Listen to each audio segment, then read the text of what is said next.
What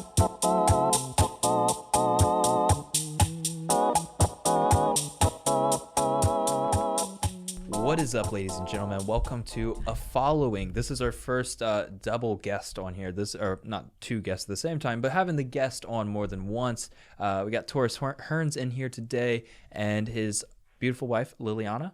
Yes. Heck yeah, nailed it. That's a first. And the reason that's a first is because the first time we've met each other was today. They are from Nashville, Tennessee. They are, married. So the parents now, married parents. And because Taurus is a rapper, I thought it'd be interesting to have her on here and offer some input on what it's like to be married to somebody, one, in ministry, two, to do music and trying to pursue that full time. What that's like. What does it mean to be a godly woman who supports somebody who struggles with work-life balance? Because when you're trying to make a living doing music or anything creative, it consumes so much time. And for people that don't know, this is the TRIFLIX show. I'm Tristan Watkins, and this is the place where we interview innovative, creative, entrepreneurial people trying to make a difference in their communities.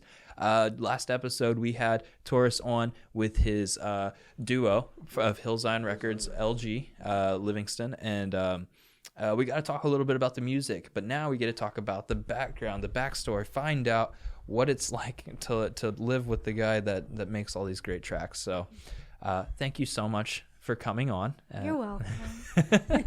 And thanks, Taurus, for sticking around a little bit later so we could get an extra shoot in today. Would you like to introduce yourself? So we did not run through any of these questions with her ahead of time like we normally do with guests. So this is all improv. This is all her original first take, hot takes, as we call them, of questions. Do you want to introduce yourself? Tell us a little bit about what you do, and tell us, I don't know, what's your favorite part or the favorite thing about being married to Taurus here? Okay, so my name's Liliana Hearns, and we've been married for going on 2 years. I am from Talladega, Alabama, so that's where Talladega Friday Night Lights was shot. Literally like 4 minutes from the track. But I moved to Tennessee, and then he moved up there.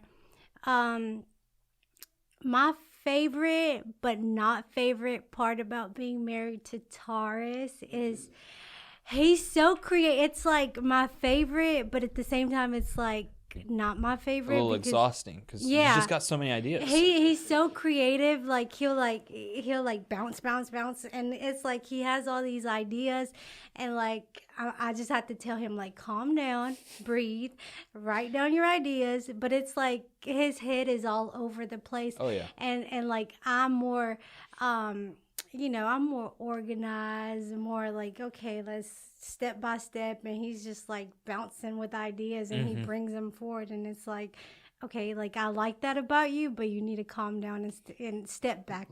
But yeah, I like that he's so creative. I don't like that he's so creative. He's all over the place. Yeah. Yeah. Well, that's part of it. So, like anytime you have somebody that's creative, it requires them to be able to like connect a ton of ideas together. Yeah. And if you're connecting a ton of ideas, like you're mentally like jumping around a lot. Right. So it's hard for the people to be, like very structured and conscientious, like a conscientious worker, somebody that's like very structured by the book, but also creative. It's hard to find people like that, you know?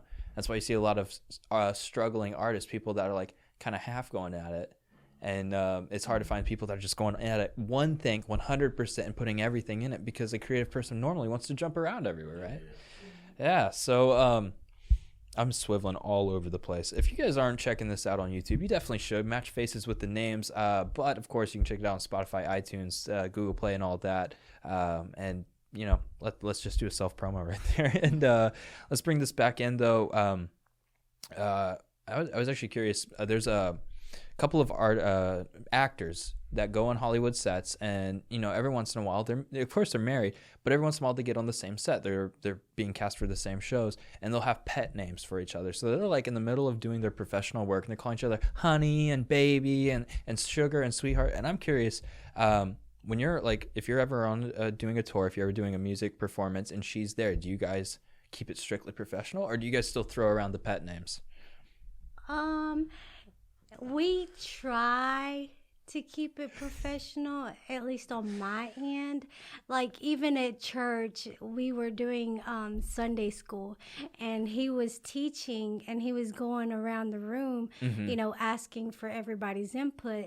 And I didn't say anything, so he like turns to me. He's like, "Baby, you wanna?" And he's like, "I'm sorry, Sister Hearns, would you like to say something?" So it's like, I guess it depends. But if it's more professional, I like to keep it professional. Yeah. I'll say like Taurus or, but I try to keep it professional. Yeah. That's just me. He'll slip up and yeah, he doesn't. No, not at all. Yeah, so. No, that's good. It's you got one person that's clearly thinking a little bit more about their environment, another person that's like comfortable being themselves. I'm not saying you're not, but like there's things of value of both of those types of personalities. As far as work-life balance goes, anytime you're working with somebody that's trying to pursue something full-time while trying to maintain something else on the side to pay the bills, trying to make that transition, work-life balance is always a struggle. So for you, is there anything that's anything that stands out or anything that you've had to learn along the way about how to manage that or how to support that? I feel like we're still learning how to balance that or manage it. I mean, I am the type of person that likes, I wouldn't say I like attention, but it's just like, oh yeah, not in like, I love spending time with him. Like even, even if we're in the same room, like, and he's on his phone, to me, that's not bonding to me. Right. So, it's still a learning process, and I'm still having to learn how to deal with his way of balancing time, because to him, even if we're in the same room, he feels like we're spending time together. I don't know. I don't think we'll accomplish that soon, but we're still trying to learn how to balance everything out. No, that's cool. Do you guys enjoy, either of you enjoy reading at all? Or have you read any books on marriage, anything like that that have helped you along that way? Or has it just been, let's try this out and see how this works and learn on our own? We do a lot of talking. Yeah. So we're more of put what's on your mind on the table, and then I'll put what, and we kind of come to common grounds. I mean, we have gotten better at it, but no, we don't really seek counseling. I mean, his thing is more like, he's a praying person, so his thing is more like we just need to stay in prayer, because anytime something goes wrong, like we see that we're arguing a lot, he's really, he's really more of like, and this might be cliche, but he's more like, well, we need to pray about it right now, because I feel like the enemy's trying to attack us. So he's more like that's some Southern Baptist or something, right? He's I grew up from South Baptist Church, so yeah. He tackles it that way. We're not wants to seek counsel or read or anything like that. So we just kind of work together. That works for some people. Everybody's different. Everybody's trying to figure it out on their own. For me, I love learning. I love to find anybody I can and say like, hey, you seem to do this well. I want to learn from you. Right. And we talked about that a little bit on our last podcast. And for me, I love learning from anything I can find, but I am just a slow reader. I don't really enjoy reading, to be honest, and I never have time for it. But my fiancé grew up loving to read.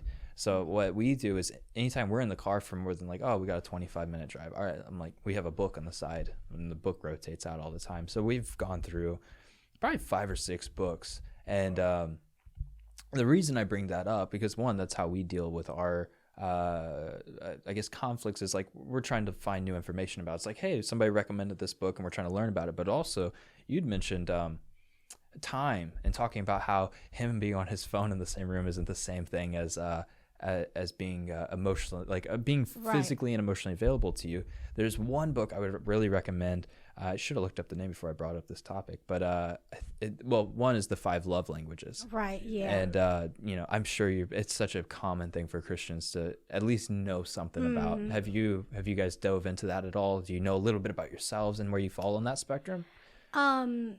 So I've read the book. He hasn't. So I kind of, I kind of explained it to him, and I'm like, I feel like this is how you are, and this is how I am, and so we haven't read it, or he hasn't, but I have, and I know where I fall. Oh yeah. So I assume yours is probably like time, and you said you're affectionate, so maybe time and touch, something like that. No. Well, yeah. Quality time. Mm-hmm. And okay. And what do you think he is? He is more, I don't know. I feel like there's not a right or wrong. Like there's not a bad one. It's just what do you think he applies? He is a quality time and affectionate. But he's way more affectionate than me. So yeah. He's affectionate, and he likes receiving, but not more like receiving gifts. He likes like acts of service, like you doing things for him. Okay, yeah. So for people who don't know, highly recommend this book. Even if you're not in a relationship, it's called 5 Love Languages. There's time, so like spending quality time with somebody. There's affection, so that can be it can be physical. Is that a separate one? Affection. There's physical touch, acts of service, and gifts. Mm-hmm. Yeah, I think that's all 5. And everybody's different. There's not a right or wrong. There's not a good or bad. It's finding out what the other person is, and when you're in a loving and respectful relationship, you want to serve the other person. So being introspective, learning about them really helps you. And I assume, you guys as well, whenever you're talking these out, it helps you figure out what's wrong. Like, how can we work this out? How can I love and respect you so that we can resolve this issue in a healthy way, of course. So that's really cool that you guys are at least aware of these topics. There's a lot of books that we could recommend. Actually, right over your shoulder there, underneath the lamp, is our library that me and my fiance, like I said, we've gone through so many, and I couldn't recommend them enough. But let's talk about that advice. So for me, it's clearly reading books with your partner and having healthy conversations. It sounds like healthy is definitely for you guys, so I'm on the conversation side. But what's been the most helpful thing for you guys to work out, compromise, find resolutions whenever you guys are going through tiffs? I'll call them. I'll make it sound better than it probably is. When you're married for a year and a half, 2 years, you probably have more than tiffs. Yeah. Is there anything that stands out? You guys can pass the mic around if either of you have an answer.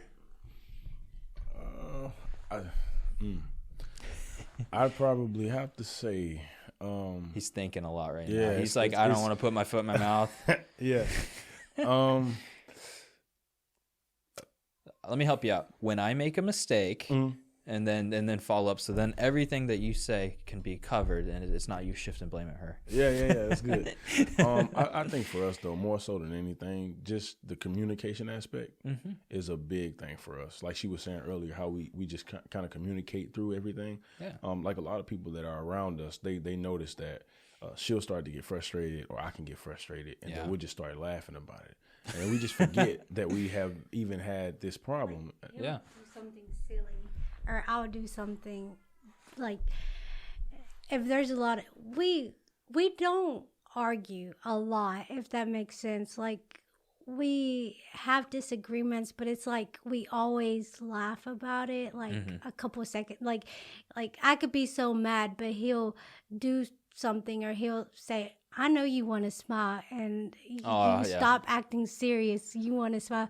And I'll, bark back at him, but then he'll eventually get me to laugh. So it's like we communicate, but we just make each other laugh. Yeah. And I mean, we just like snap out of it, and it's like, okay, that was stupid. Yeah.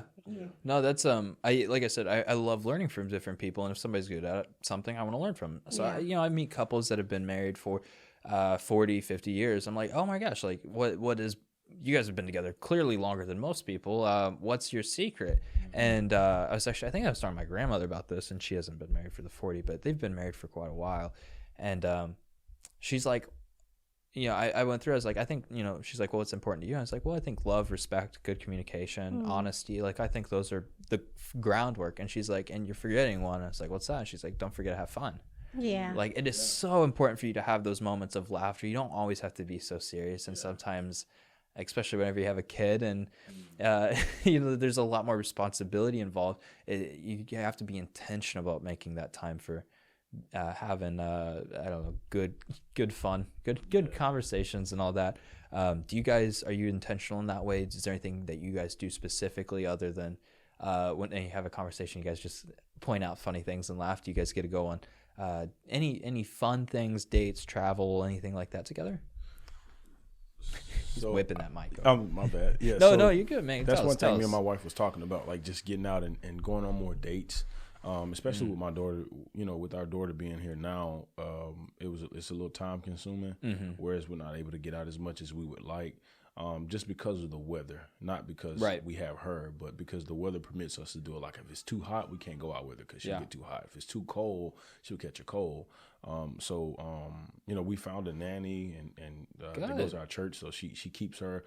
So that's definitely one of the things we're gonna work on is getting out and just having some one-on-one time with each other, because once these tours start, it's gonna be KO. Oh yeah, definitely. Yeah, but by then you'll have the money for the babysitters, right? You can be like full-time. No, I can pay Trump.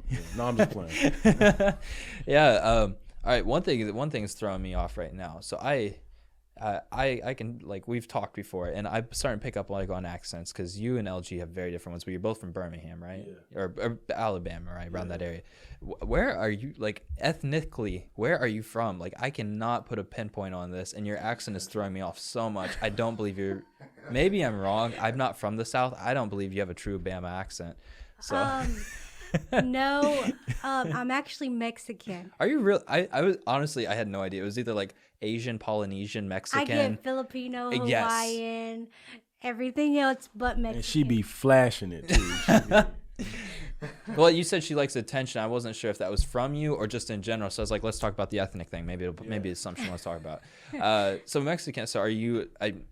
You probably were born and raised in Bama, and your family? No, okay. I was raised in Alabama, but I was born in Mexico. Okay. She's like, get that right. Get that right. That's right. Yeah, that's cool. What region? Honestly, I don't know. No, that's nothing wrong with that, man. Yeah.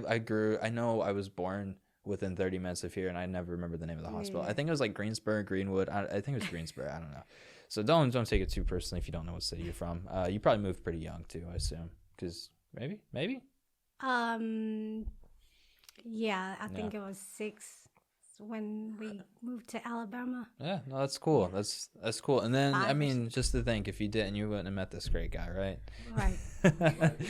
Yeah. It's funny. I moved to Tennessee and I didn't know anything about him. I thought I was going to get away from Alabama men.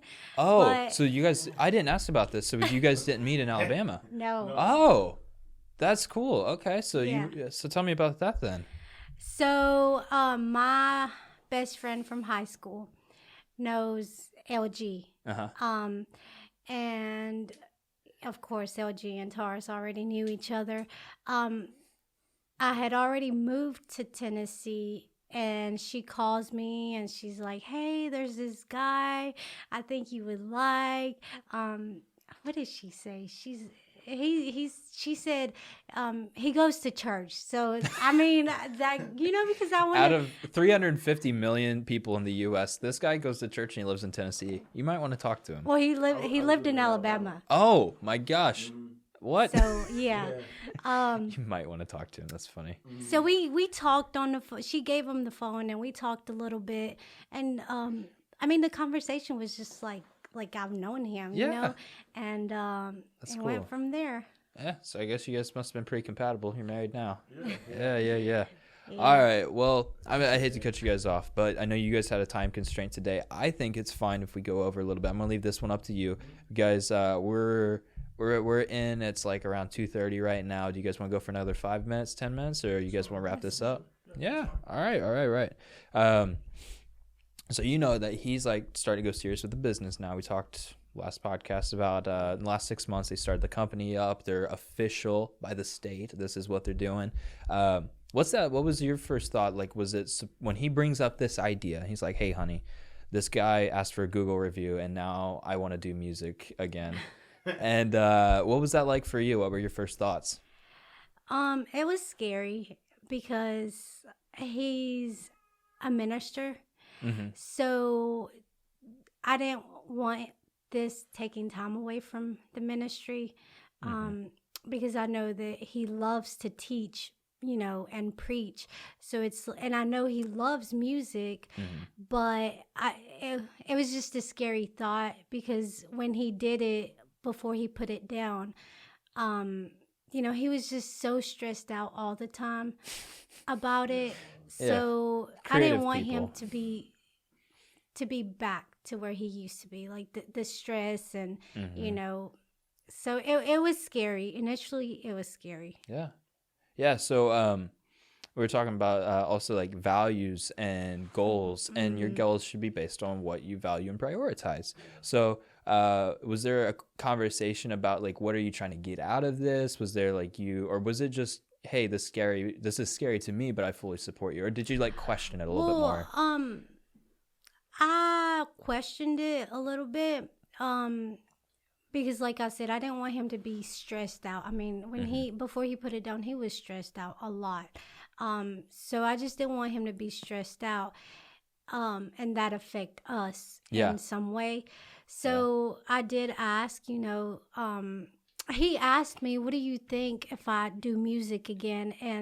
And the best way I could put it is like, I support you, but I feel like you need to focus on doing music as a hobby. Because if you do it as a hobby, then, everything else kind of falls into place, because you're not stressed out like, I need to make a career out of this, or, like I need to make money out of this, or, to me, my best advice to him is just, if you ever feel like you're stressing out about the music, think of it as it's your hobby. It's something you love to do, so it's not, yes, you'll get money, but you just have to enjoy what you're doing. Don't, that's my main thing. It's like, don't stress out about it. Just think of it as a hobby. Yeah. No, and that's how I kind of, started it off. Like, I support you, but the moment, like, please don't start getting stressed out about it. And even now, like, if I see him, having a lot going on, I mean, it stresses me out, just because, like I said, his mind is all over the place. So I tell him, don't get stressed out. It's okay. It's okay. And he's like, oh, I'm not stressed out. I'm fine. I just need to make sure this gets done. And, so, yeah. If people listening like that type of mindset, I highly recommend listening to I think it was a couple interviews ago with Nyoka Johnston. She's a caker, baker, and dream maker. And she started out with a hobby too. And it grew and it blew up, and people love her, and she's so customer driven, because for her, this is a hobby, and what she makes, she wants to be good, and she wants to know that people like it. Right. And so she's making all these cakes and stuff, and it started out just cupcakes, and her family's like, can you make me a cake? And she's like, well, let me try something new. So for her, her whole business model is, I'm just trying to have fun, create new things, and I want people to enjoy it. And it's never, as far as when I talked to her, it didn't seem like it was about the money at all. Right. And for people like me trying to run a business, it's like, well, I started out making videos as a hobby, and to me that looks so cool. And that's kind of where, looking at you right now, you can do whatever you want with the music because you got a job outside of it. And then you're looking to me like, he's got a studio and he's got a podcast and he's doing his own thing, and someday that could be us. But I'm looking at you like, oh, you guys got so much freedom, and you're looking at me like, oh, he's making a living off of it. The grass is always greener, man. It truly is. So I don't know. I applaud you guys. You guys found a way to work out and continue to work out this healthy work-life balance between raising a kid, I don't know. What's what your hierarchy is of priorities? For me, it's like God first. Absolutely. Marriage. I'm not married yet. We're getting there. Got the promise ring, but we're getting close. So it's like God, wife or spouse, and then from there it starts to, different people have different things. If you have kids, I would hope kid. I hope that's your next priority. But then you have like different people have like hobbies and jobs. What's more important, and you know, all that stuff. Yeah. So you guys seem to have figured that out a little bit, or trying to. Yeah. Every day is a challenge. It brings something new to the table. So with me, it's just learning how to balance everything, especially with it becoming so hectic with us. Because just even dealing with the record release that we're getting ready to do for Broken, it's already hectic, and that's just, I mean, the whole tour is happening in one place every night that we're doing it. Yep. Just imagine you having to go to different states on a tour bus, you know. That's when it's gonna. So I'm just trying to learn how to enjoy it, how to soak it all in, and then my wife is very, very supportive. She throws a lot of ideas out there, and sometimes I'm not as acceptable to the ideas, just simply because, like, when I have my mind set on how I would like to do something, it's really difficult for me to just snap out of it and say, okay, well, I can do it this way. But I'm learning how to be like very open to ideas. So every day is different. It brings different paths that you can walk. Right on. You got to be willing to go. Yeah. All right, guys. Is there anything else that you guys want to add? Anything, last points, anything like that you think would be worth throwing out? Anything you want to talk about? Go get Broken when it releases. Heck yeah. Go check it out. And where could they check it out? Where could they buy it? Where could they find it? So it's going to be on all major digital platforms: Apple Music, Spotify, Google Play, Amazon. Yeah. It's going to be on YouTube. We're going to release it on YouTube. So any digital platform that's available right now through any type of digital distribution, we're going to have it up on those platforms. So yeah, so go check them out. They're going to have their website done soon. It's going to be Hill Zion Records, just .com. Yep. Something like that. Hill Zion Records. Something like that. You'll find it. But if you can't, check them out on Facebook. Links will be to their websites as well as all of their distribution things. They got some Facebook, Instagram, a little bit of everything. It's always going to be Hill Zion Records. They got all the handles. We talked about that last time. Lucky them. Good for them. It's hard to find labels or tags on everything consistently. And go check them out, guys. If you're checking us out on Spotify, iTunes, Google Play, we're also on YouTube and Facebook. So I highly recommend YouTube. I think it's the best way to connect with people. Absolutely. You can have conversations. You can go directly to the comments and chat with these people that come in. They have a YouTube account. Go check those out. And that's how you build that community. It's how you network and potentially bring them to your city and have them play music, which would be pretty cool. But that brings us to the end. We're so thankful having you guys on here today. Thank you for taking extra time out of your day to do this twice. Sure. No problem. Yeah, and I appreciate you giving her the mic most of the time. It was cool getting to hear someone else's perspective on the same topic. That's a first for us. So thank you. And of course, like you're saying, if you guys want to check us out, TRIFLIX.com.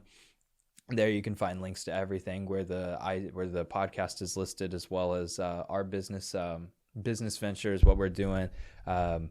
If you guys like the podcast, feel free to support us on Patreon. That's you can do one-time donations. You can become an actual partner with us like Hill Zion Records does, where you can support monthly and help us continue to bring in innovative, entrepreneurial, creative people. If you know any, send them our way. We'd love to have them on. But other than that, we'll see you guys next episode. Peace.